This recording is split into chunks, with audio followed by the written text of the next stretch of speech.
ছাত্রদের 18 সদস্যের একটা প্রতিনিধি দলের সাথে সচিবালয়ে মিটিং করেছিল ওবায়দুল কাদের সহ সরকারের সেই সময় উচ্চ পদস্থ আইন শৃঙ্খলা বাহিনী থেকে কর্মকর্তা কর্মচারীরা। আপনার এমনি প্রেসের উপস্থিতিতে মিটিং শেষে সবাইকে বের করে দিয়ে শেষে একটা কথা বলছিল যে দেখেন, আপনারা আন্দোলন করছেন যৌক্তিক, কিন্তু এটা সরকারের বিদায়ী বছর। আমরা এই আন্দোলনকে সরকার বিরোধী আন্দোলন, সরকার পতনের আন্দোলন হিসেবে চিহ্নিত করছি।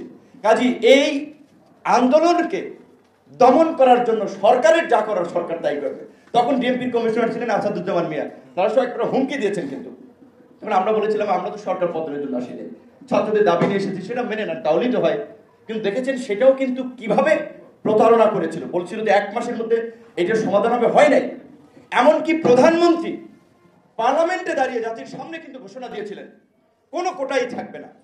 তারপরেও কিন্তু আমরা আমাদেরকে প্রজ্ঞাপনের জন্য আন্দোলন করতে হয়েছিল। তো কাজে আজকের আন্দোলন হচ্ছে, এখন ওবায়দুল কাদেররা প্রেস কনফারেন্স করে বলছে এই আন্দোলনে বিএনপি ভর করছে, বিরোধীরা ভর করছে, তারা সরকার পতনের জন্য রাস্তা তৈরি করছে।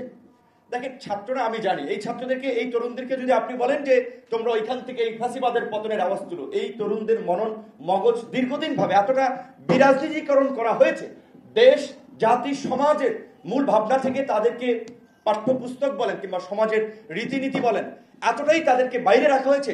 এদের মনন মগজে ভোট, নির্বাচন, গণতন্ত্র এই বিষয়টা অতটা কাজ করবে না। তারা এই কোটা দাবি তুলেছে, সরকার মেনে নিলে সরে যাবে। তা আমরা বলছি যে সরকার মেনে নেই, তাহলে সরকার কেন মেনে নিচ্ছে না?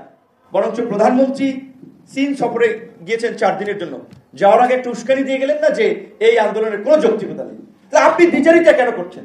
আপনি কোন মুখে দুই কথা বলছেন? যেখানে আপনি এই আন্দোলনের প্রেক্ষাপটে দাবি মেনে নিলেন, আবার বলছেন যে যারা আন্দোলন করছে তারা কি চাকরি করেছে, বিসিএস দিয়েছে। এবং ওবায়দুল কাদের তিনি একজন লার্নেড পলিটিশিয়ান, বলা চলে সিনিয়র পলিটিশিয়ান, এই রকমের ভোগাস কথাবার্তা বলে, এই রকমের মিথ্যাচার কথাবার্তা বলে যে 2018 সালে যারা আন্দোলন করেছিল তাদের 31 জন বিসিএস পরীক্ষা উত্তীর্ণ হয়নি। একেবারে ডাহা মিথ্যা কথা।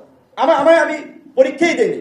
আমাদের আন্দোলনের নতুন নেতা যারা ছিল, রাশেদ, মামুন, ফারুক, কেউ আমরা বিশেষ পরীক্ষাই দেয়নি। কারণ আমরা তো একটা রাজনৈতিক প্রক্রিয়ার মধ্যে এসেছি যে না, শুধুমাত্র এই কোটার সংস্কার করে তো হবে না। আন্দোলন শুধু ছাত্রদের আন্দোলন না, ছাত্রদের বাবা মায়ের আন্দোলন, ছাত্রদের ভাই বোনের আন্দোলন, ছাত্রদের অভিভাবকদের আন্দোলন। সবাই আপনাদের পাশে আছে।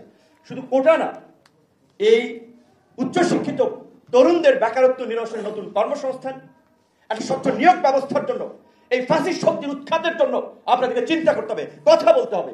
এই ফাঁসির শক্তির পরিবর্তন না হওয়া পর্যন্ত সাময়িক কোটা বাতিল করলেও খুব বেশি এই বৃহত্তর তরুণ জনগোষ্ঠীর লাভ হবে না।